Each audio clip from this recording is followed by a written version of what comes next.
Welcome to another Brewathon Build It segment, and today we're going to breathe some extra life into this old girl. Whether you moved on to bigger and better things or you just want more functionality, adding a valve to the standard stock pot is a good way to do it. Now, as you may recall from our mash tun video, we do like to buy our valves pre-assembled strictly to save time. You can build something just as good by finding the parts yourself, but again, the fender washer, probably the toughest part to find. You can do it either way, but I just suggest to save yourself a little bit of time, go to a reputable dealer and purchase one. Before we get started, there's a few things you're going to need. The first thing is a good working surface that you can clamp the pot down to. That brings us to the second thing you're going to need, which is the clamp. Make sure it's a clamp that's not going to damage the pot.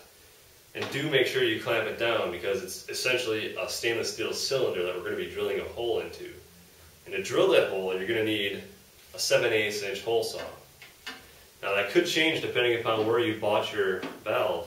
And if you're building your own from parts you've collected, well then you're going to have to do your own measurements and figure out what size hole you're going to need. Well, since we have everything we need, let's get started. One step that's purely optional is to find the center between the handles. That way when you're pouring towards the spout, you're going to be right in the center. Now I just basically measured the distance between the two handles and made a mark with a Sharpie down below. I also have my mark about 1.5 inches or 2 inches above the bottom of the pot.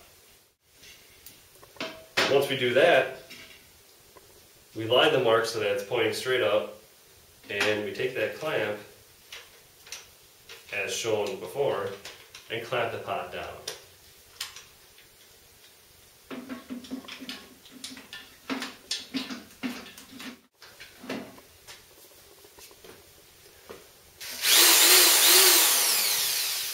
With our drill ready to go, we're ready to start drilling this hole.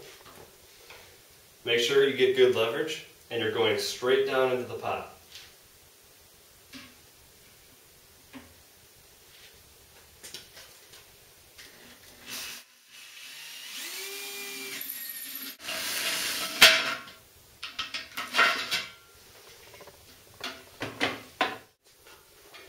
There you have it. It goes very quick.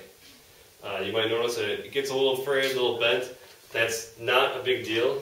Once we have the valve on, it's going to clean all that up anyways.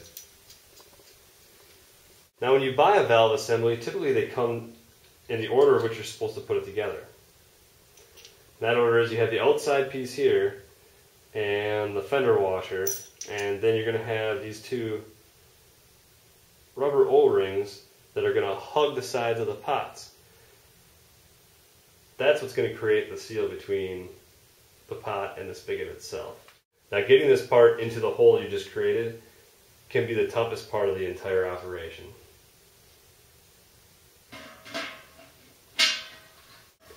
Now as you can see, the valve is completely installed, and while screwing it in, because you do have to kind of screw it in with the threads, you strip off a lot of that Teflon tape, so I made sure I had some on standby. Make sure that you have the gaskets all in place, and then put the Teflon tape in.